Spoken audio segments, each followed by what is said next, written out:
Le 15 octobre 1325, dans les ruelles sombres de Bologne, une poignée de soldats modénais s'apprête à commettre l'un des vols les plus célèbres de l'histoire. Leur cible? Un simple seau en bois attaché à la corde d'un puits public. Cette nuit-là, personne n'imagine qu'un objet si banal va déclencher une guerre qui coûtera la vie à plus de 2000 hommes et marquera l'histoire italienne d'une tragédie aussi sanglante qu'absurde. L'Italie de 1325 n'est pas le pays unifié que nous connaissons aujourd'hui. C'est un patchwork de cités-États rivales, chacune défendant jalousement son territoire, son honneur et ses intérêts commerciaux.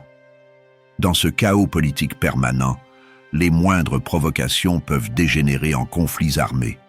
Mais jamais encore un sceau n'avait suffi à mobiliser des dizaines de milliers d'hommes.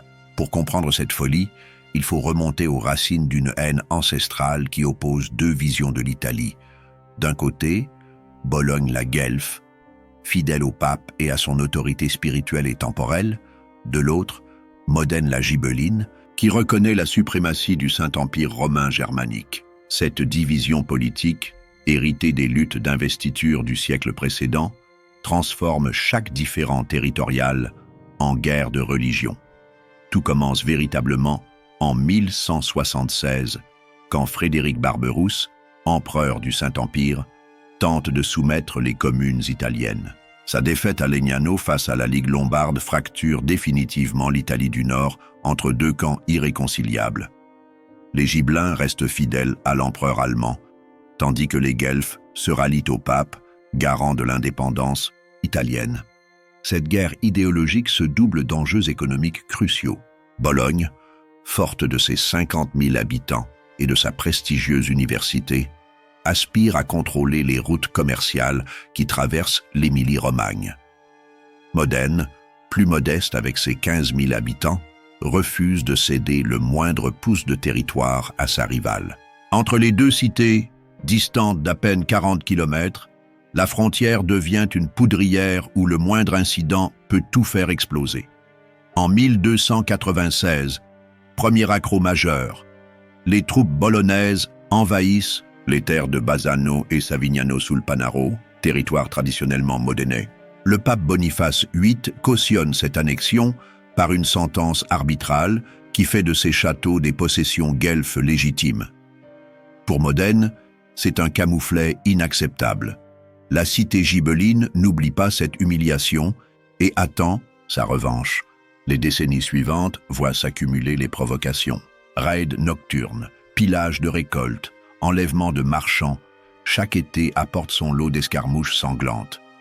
Les chroniqueurs de l'époque dénombrent plus de 100 incidents armés entre 1296 et 1325. Chaque fois, les diplomates tentent de rétablir la paix, mais les blessures s'infectent et la rancœur grandit. La situation se complique encore avec les querelles dynastiques. À Modène, la mort d'Obizzo, II d'Este, en 1293, déclenche une guerre de succession acharnée entre ses fils. Azzo VIII d'Este l'emporte finalement, mais sa légitimité reste contestée par une partie de la noblesse locale. Pour renforcer son prestige et unifier la cité derrière lui, le nouveau seigneur de Modène a besoin d'un ennemi extérieur. Bologne fait parfaitement l'affaire. Du côté bolonais, la pression démographique pousse également vers l'expansionnisme. L'université attire des milliers d'étudiants de toute l'Europe, la population urbaine explose et les terres agricoles environnantes ne suffisent plus à nourrir la cité. Les dirigeants guelfes regardent avec envie les riches campagnes modénaises, parfaites pour installer de nouvelles exploitations. L'année 1325 commence pourtant sous de bons auspices. Les deux cités viennent de signer un traité commercial qui régule le passage des marchands sur leurs territoires respectifs. Les optimistes parlent déjà d'une paix durable. Ils ne se doutent pas que les faucons des deux camps préparent déjà la guerre. À Modène, Rinaldo Passerino Bonacossi vient d'être élu capitaine du peuple après la mort d'Azzo d'Este. Ce condottiere ambitieux et brutal n'a qu'une obsession, en découdre avec Bologne pour établir définitivement l'hégémonie gibeline sur la région. Il commence par renforcer les fortifications de la cité et recrute massivement des mercenaires germaniques, réputés pour leur discipline et leur efficacité au combat. Bologne ne reste pas inactive. Les dirigeants guelfes sentent venir l'orage et mobilisent leurs alliés dans toute l'Italie centrale. Florence, Sienne, Pérouse promettent leur soutien en cas de conflit.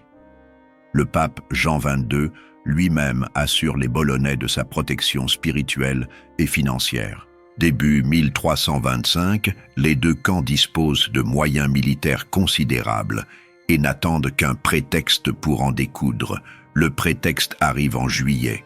Une troupe de Bolonais franchit la frontière et met à sac plusieurs villages modénais sous prétexte de poursuivre des brigands. Les dégâts sont considérables.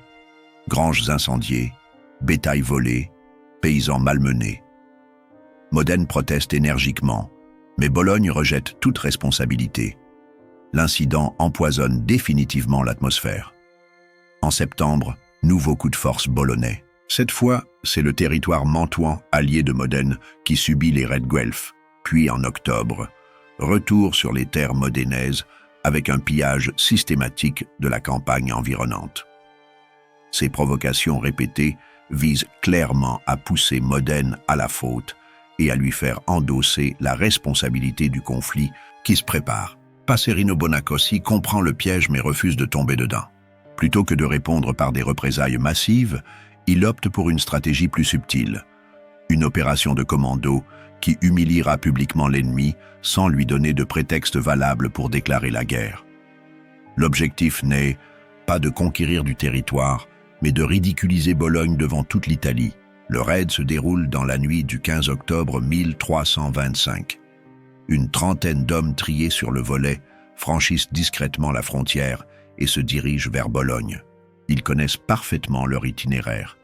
Des semaines de reconnaissance ont permis d'identifier les points faibles de la défense bolognaise et les meilleurs chemins d'approche. Vers minuit, les commandos atteignent les abords de la porte San Felice, dans la partie populaire de la cité. Les gardes, endormis par la routine, ne voient rien venir. En quelques minutes, les Modénais neutralisent les sentinelles et pénètrent dans la ville endormie.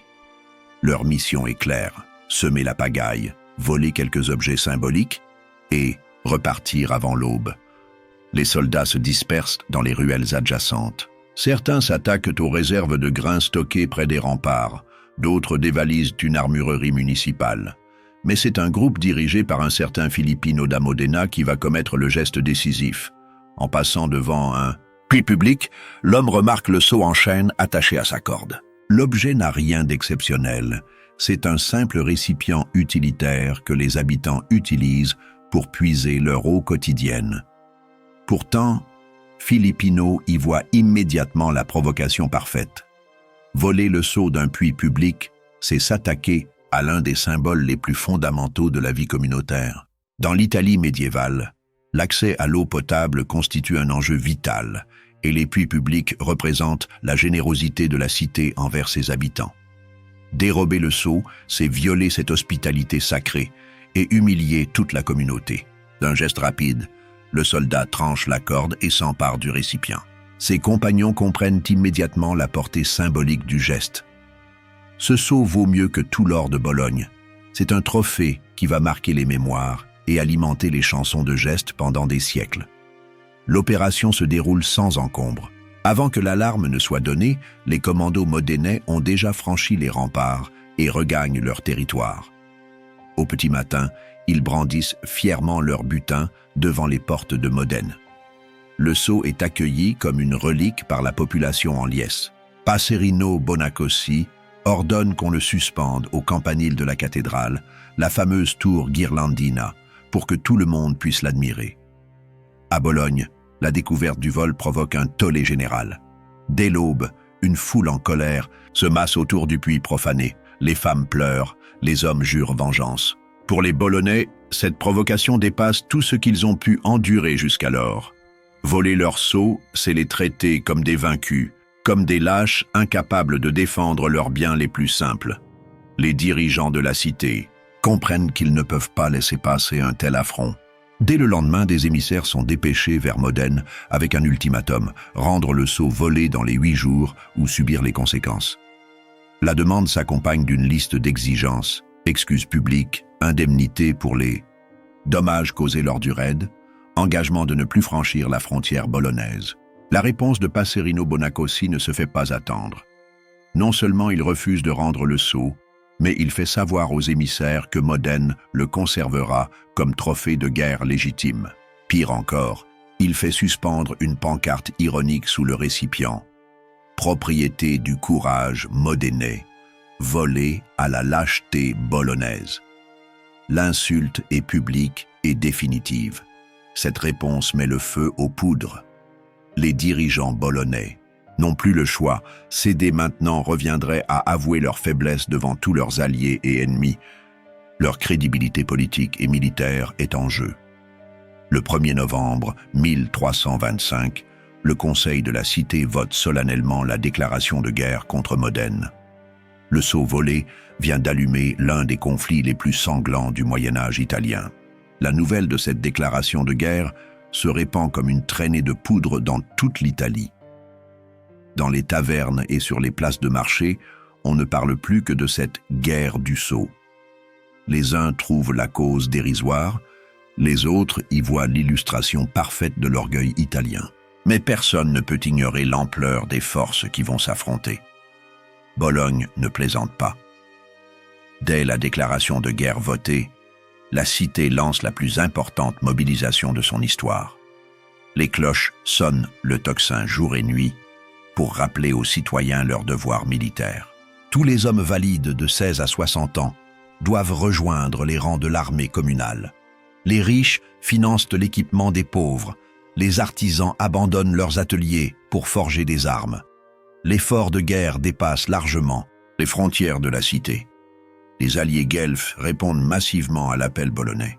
Florence envoie 3000 hommes d'élite, Sienne fournit 2000 cavaliers, Pérouse dépêche ses meilleurs arbalétriers. Le pape Jean XXII ouvre ses coffres et finance le recrutement de mercenaires dans toute l'Europe. En quelques semaines, Bologne dispose de la plus formidable armée jamais assemblée en Italie du Nord. Les chiffres donnent le vertige. 30 000 fantassins et 2500 cavaliers convergent vers les plaines émiliennes. Cette masse humaine représente l'équivalent d'une population urbaine entière mise sous les armes. Jamais, depuis les campagnes de Charlemagne, l'Italie n'avait vu pareille concentration de forces militaires. Les chroniqueurs de l'époque comparent cette mobilisation aux croisades. L'armement de cette multitude pose des défis logistiques considérables. Il faut équiper 32 500 hommes en armes, armures, chevaux et vivres. Les Kisaks, forgerons bolonais, travaillent jour et nuit pour produire épées, lances et carreaux d'arbalète. Les cuirasses s'achètent à prix d'or dans toute l'Europe. Des chevaux de guerre arrivent de Normandie et d'Andalousie. Cette course aux armements coûte une fortune, mais Bologne est prête à tous les sacrifices pour laver l'affront du sceau volé.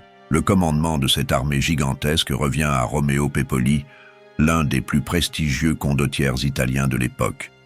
Cet aristocrate quinquagénaire a fait ses preuves lors des guerres contre Pise et Lucques.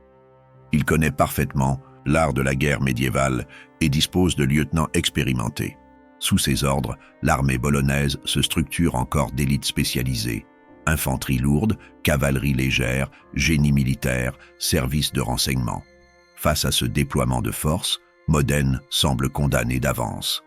La cité, Ghibelline ne peut aligner que 7000 hommes au total, 5000 fantassins et 2800 cavaliers. L'infériorité numérique est écrasante, 4 contre 1. Dans toute l'Europe, les paris sont pris. Modène va subir l'une des plus terribles défaites de l'histoire militaire.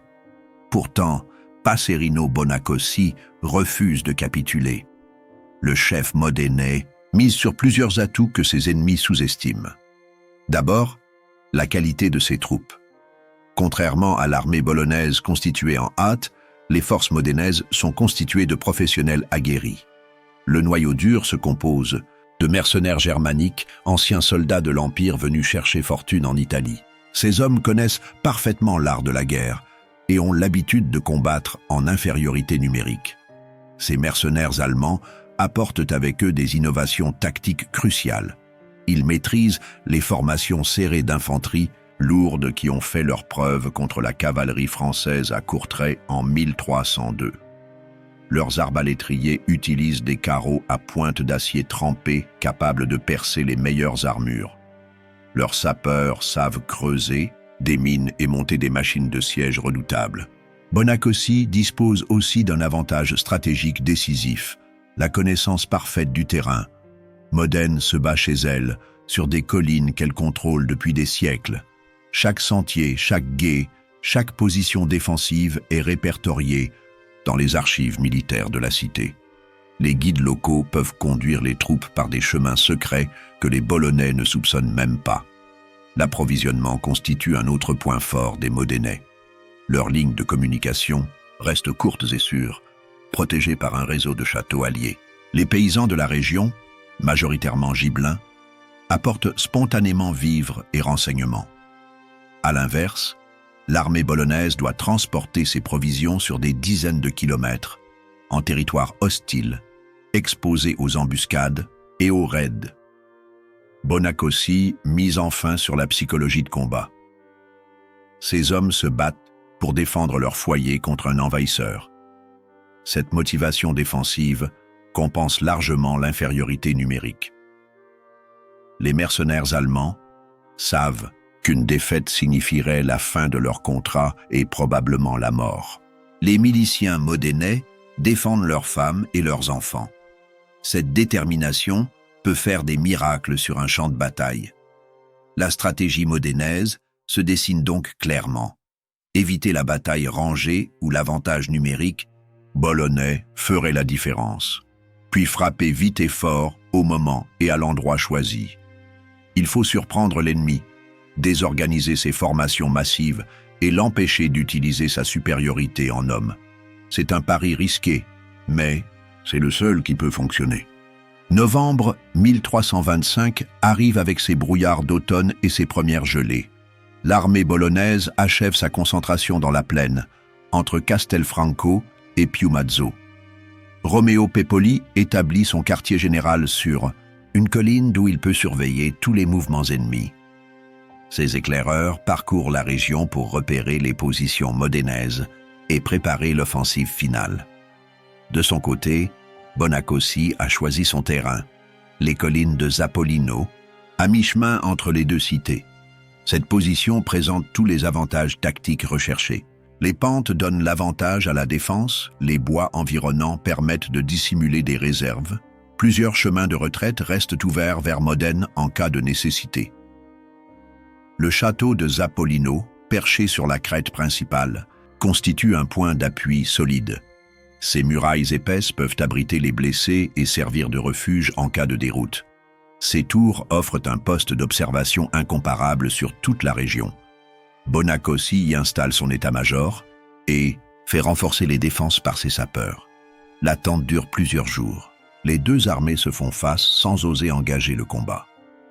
Chaque camp envoie des patrouilles pour sonder les dispositifs adverses. Les escarmouches se multiplient entre avant-postes, sans résultat décisif. Cette guerre des nerfs favorise plutôt Modène. Chaque jour qui passe affaiblit la logistique bolognaise et coûte une fortune aux assiégeants.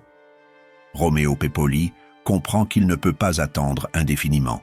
Ses alliés commencent à s'impatienter et ses mercenaires réclament leur solde. L'hiver approche et combattre par mauvais temps désavantagerait encore plus ses troupes nombreuses mais mal équipées. Il faut en finir rapidement d'un coup de force décisif qui brisera définitivement la résistance modénaise. Le 14 novembre au soir, Pepoli convoque ses lieutenants pour arrêter le plan d'attaque. L'offensive générale est fixée au lendemain, 15 novembre 1325. L'armée bolognaise attaquera en 3 colonnes convergentes pour empêcher toute retraite ennemie. La cavalerie lourde enfoncera le centre modénais tandis que l'infanterie déborde les flancs. En théorie, la victoire ne fait aucun doute. L'aube du 15 novembre 1325 se lève dans un froid glacial. Un brouillard épais recouvre la plaine et limite la visibilité à quelques dizaines de mètres. Ces conditions météorologiques gênent plutôt les Bolonais, qui doivent coordonner les mouvements d'une armée massive sur un terrain qu'ils connaissent mal. Vers 9 heures, le brouillard commence à se dissiper et révèle l'ampleur du déploiement bolonais. Les bannières guelfes flottent sur plusieurs kilomètres de front. Les armures rutilent sous le soleil timide de novembre. Les chevaux piaffent d'impatience. Cette démonstration de force impressionne même les vétérans modénais retranchés sur leurs collines. Romeo Pepoli donne le signal d'attaque vers 10 heures. L'infanterie bolognaise s'ébranle en ordre serré, précédée par un rideau d'arbalétriers. Le plan prévoit d'occuper d'abord les pentes inférieures de Zappolino, puis de monter progressivement vers le château en repoussant les défenseurs. La cavalerie interviendra au moment opportun pour exploiter la percée. Mais Bonacossi n'a pas l'intention de subir passivement cet assaut méthodique. Dès que les colonnes bolonaises s'engagent dans les pentes, il lance ses mercenaires germaniques dans une contre-attaque furieuse. Ces professionnels du combat frappent exactement là où l'ennemi ne les attend pas, sur le flanc droit de l'armée d'invasion, au niveau du village d'Oliveto. L'effet de surprise est total. Les miliciens bolonais du flanc droit, des paysans mal équipés et peu entraînés, ne résistent pas au choc de ces guerriers d'élite. En quelques minutes, toute l'aile droite de l'armée de Pepoli s'effondre. La panique gagne les unités voisines qui voient leurs camarades fuir en désordre vers la plaine. Bonacossi exploite immédiatement ce succès initial. Il lance sa cavalerie légère, menée par Gangalando Bertucci di Guiglia, dans une charge de flanc dévastatrice. Ces cavaliers modénais, parfaitement coordonnés, enfoncent comme un coin la ligne bolognaise déjà ébranlée. Les formations guelfes se disloquent. Sous l'impact, Romeo Pepoli tente désespérément de rétablir la situation. Il fait sonner la retraite à l'aile droite effondrée et repositionne ses réserves pour colmater la brèche. Mais il est déjà trop tard. La confusion gagne toute son armée. Les ordres ne passent plus, les unités se mélangent, la cohésion tactique vole en éclats. La bataille bascule définitivement vers 15h30. Azon Visconti, qui commande l'avant-garde modénaise, lance l'assaut final contre le centre bolonais démoralisé.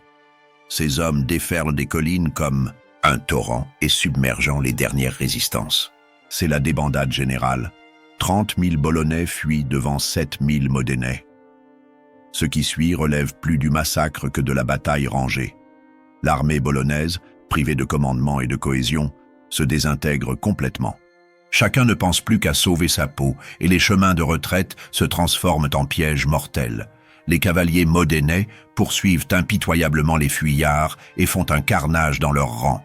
Les pertes bolonaises atteignent des proportions terrifiantes. Plus de 2000 hommes périssent dans la bataille et la poursuite qui suit. Parmi les morts, on compte de nombreux nobles florentins et siennois venus au secours de leurs alliés. Leurs corps jonchent les pentes de Zappolino, témoignage sanglant de l'orgueil guelfe brisé. La désorganisation bolognaise est telle que beaucoup de fuyards ne parviennent même pas à regagner leur cité. Certains se réfugient dans les châteaux alliés de la région, d'autres errent dans la campagne pendant des jours avant d'être recueillis par des paysans compatissants. Romeo Pepoli lui-même ne doit son salut qu'à la vitesse de son cheval et à la protection de ses gardes du corps. Les Modénais, grisés par cette victoire inespérée, poursuivent leur avantage. Ils s'emparent successivement des châteaux de Crespellano, Zola, Samoggia, Anzola, Castelfranco et Piumazzo. Chaque forteresse tombe sans résistance, abandonnée par ses défenseurs en fuite. En quelques heures, tout le dispositif défensif bolonais s'effondre. Le clou du spectacle arrive quand les vainqueurs atteignent les portes mêmes de Bologne. La cité guelfe, terrorisée par l'ampleur de la défaite, ferme précipitamment ses remparts et se prépare à subir un siège. Ses dirigeants envoient des messagers dans toute l'Italie pour demander des secours d'urgence. La panique règne dans les rues où circulent les rumeurs les plus folles. Mais Bonacossi n'a aucune intention d'assiéger Bologne.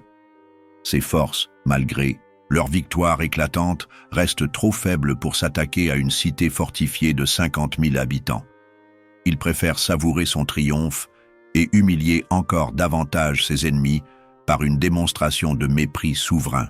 Pendant 4 jours, du 16 au 19 novembre 1325, les Modénais narguaient les Bolonais terrés derrière leurs murailles. Ils organisent des courses de chevaux, palio, sous les remparts de la cité assiégée, comme pour se divertir aux dépens de leurs ennemis vaincus. Ces cavalcades moqueuses constituent un affront supplémentaire pour l'orgueil bolonais déjà meurtri. Ces palios improvisés attirent une foule de spectateurs venus de toute la région pour assister au spectacle de l'humiliation guelfe. Marchands, paysans, nobles gibelins, convergeant vers Bologne pour voir de leurs yeux les fameux vainqueurs de Zappolino. L'événement prend des airs de fête populaire où chacun se moque de la morgue bolognaise, mais le coup de grâce vient le dernier jour. Avant de lever le camp et de regagner Modène, Bonacossi décide de commettre un dernier larcin symbolique. Ses hommes localisent un autre puits public près de la porte San Felice et s'emparent de son sceau comme il l'avait fait 1 mois plus tôt. Ce deuxième vol achève de ridiculiser Bologne devant toute l'Italie. Cette fois, personne n'ose protester. Les dirigeants bolonais, tapis dans leur palais, laissent faire sans réagir. Comment pourraient-ils s'indigner du vol d'un sceau après avoir perdu 2000 hommes pour récupérer le premier? L'absurdité de la situation dépasse tout ce que l'imagination peut concevoir. Le cortège modénais regagne triomphalement sa cité le 20 novembre, emportant ses 2 trophées et plus de 2000 prisonniers. Parmi ces captifs figurent 26 nobles bolonais, dont plusieurs membres des plus grandes familles guelfes. Leur rançon représentera une fortune qui financera la reconstruction modénaise. L'accueil réservé aux vainqueurs dans Modène dépasse tout ce que la cité a jamais connu. La population entière se presse sur le passage du cortège triomphal. Les cloches sonnent à toute volée, les bannières gibelins flottent à tous les balcons, les fontaines coulent le vin gratuit.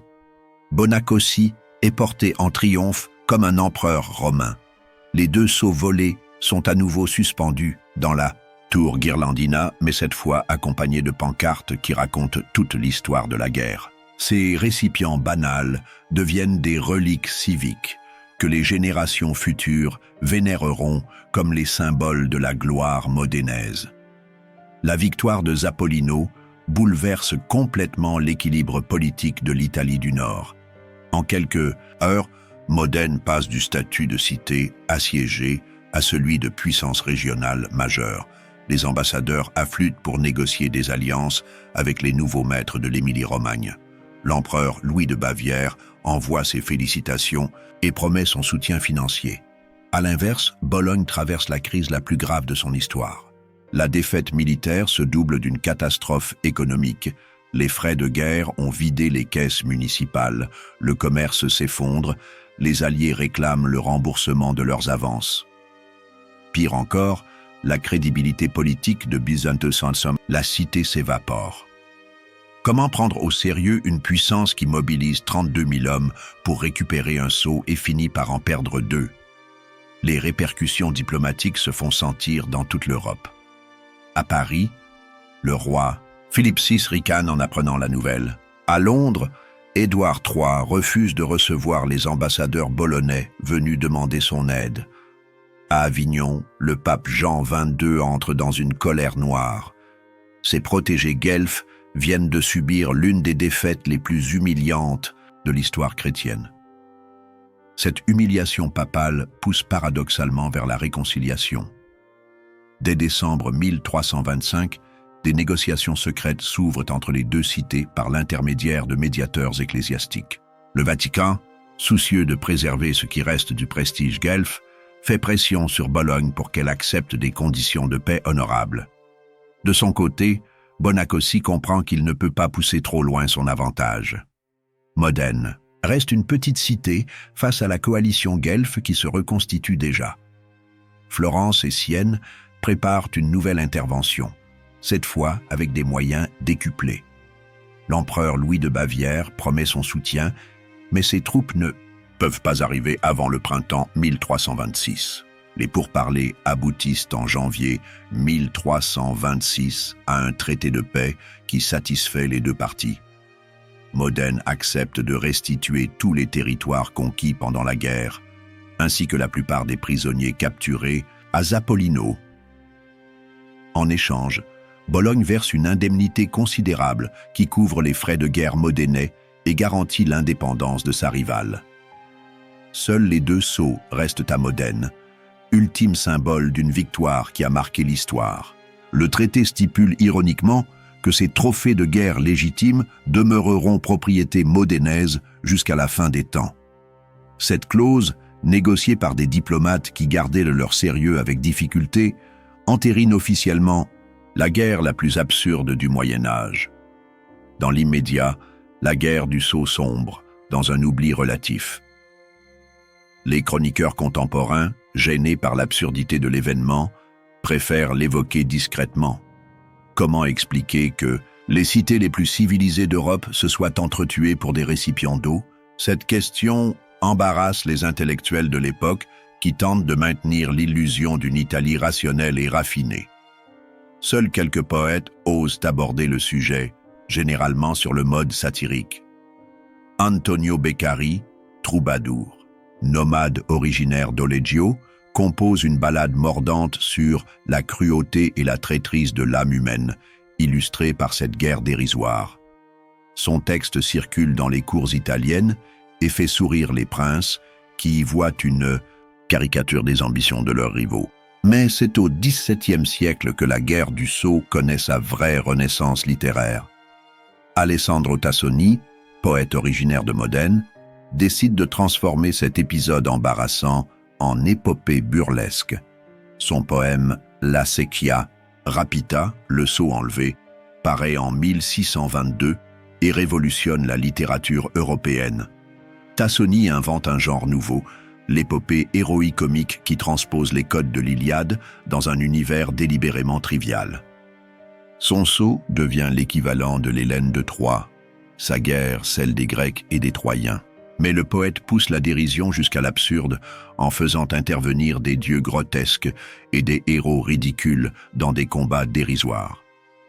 Cette œuvre fait scandale et triomphe à la fois.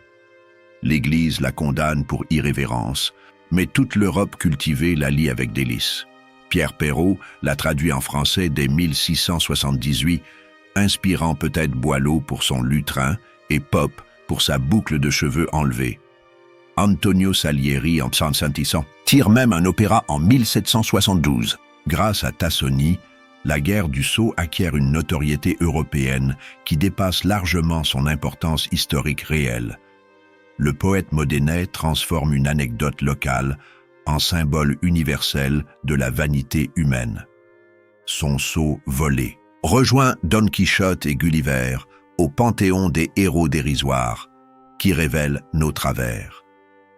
Aujourd'hui encore, plus de 7 siècles après les faits, la guerre du sceau continue d'interpeller historiens et philosophes. Cette tragédie grotesque révèle des mécanismes psychologiques et sociologiques qui dépassent largement le cadre médiéval italien.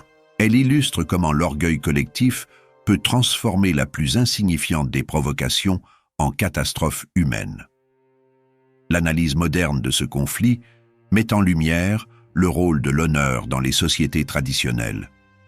Pour les hommes du XIVe siècle, la réputation vaut plus que la vie. Perdre la face devant ses pairs équivaut à une mort sociale définitive.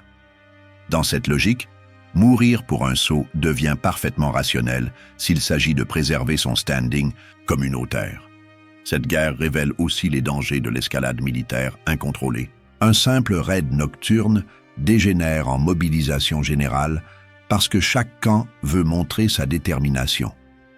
Les dirigeants, prisonniers de leur rhétorique belliqueuse, ne peuvent plus reculer sans avouer leur faiblesse.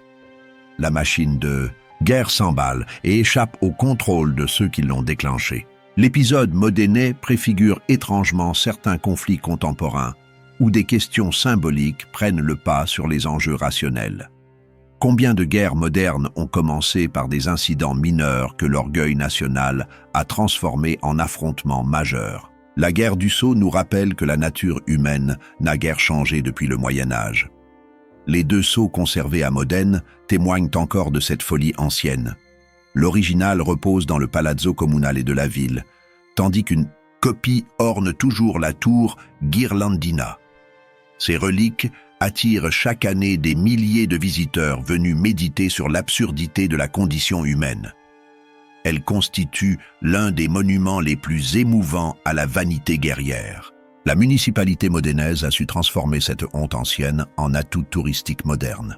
Des visites guidées racontent l'histoire du sceau avec un mélange d'orgueil local et d'autodérision assumée. Les guides n'hésitent pas à souligner l'aspect dérisoire du conflit, tout en revendiquant la gloire de leurs ancêtres.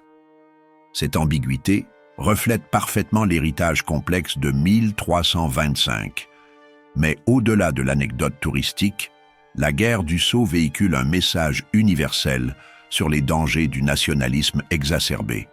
Elle montre comment des communautés prospères peuvent s'autodétruire pour des questions de prestige. Ce message résonne douloureusement dans notre époque, où les populismes ravagent encore les démocraties. Que nous enseigne finalement cette guerre d'un autre âge? D'abord, que l'orgueil constitue probablement le plus destructeur des sentiments humains.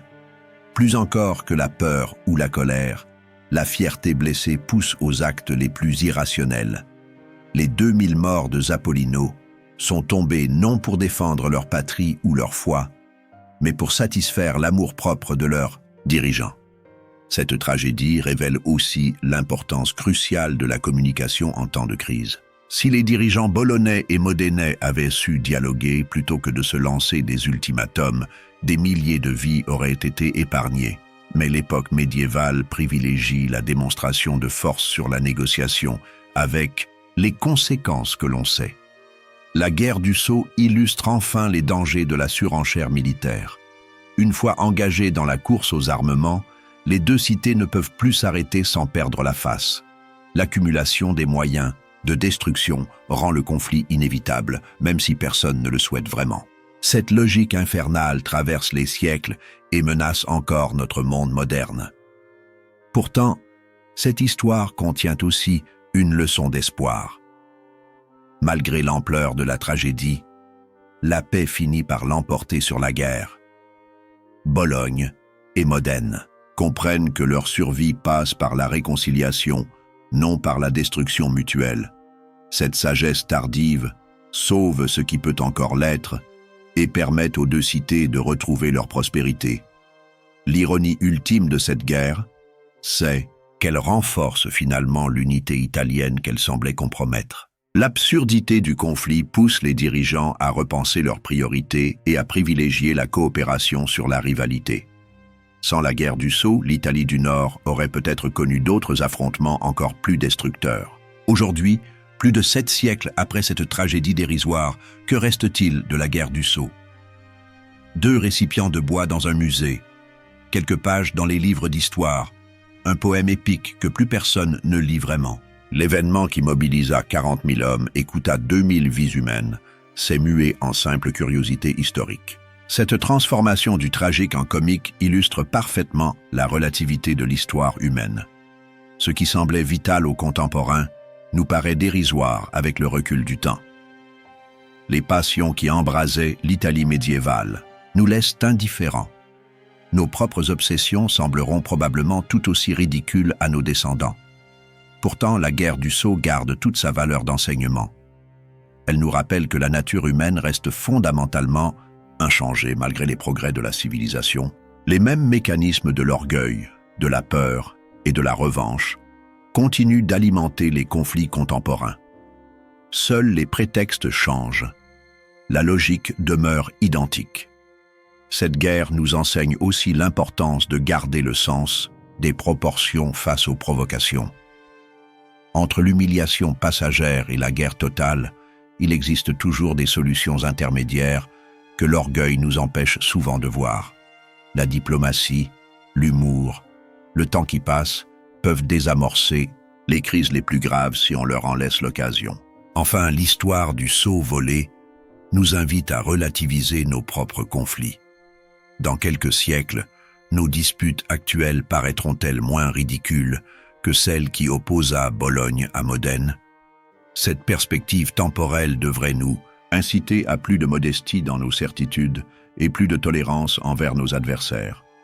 Le sceau de Modène trône donc toujours dans sa vitrine, témoignage muet d'une époque où l'on mourait pour l'honneur plutôt que pour l'argent. Objet, dérisoire devenu symbole universel, il continue de nous interroger sur nos propres folies. Car au fond, nous aussi, nous nous battons pour des sceaux. Nous ne les appelons simplement plus par leur nom. Cette guerre d'un autre temps reste ainsi étrangement moderne dans ses ressorts profonds.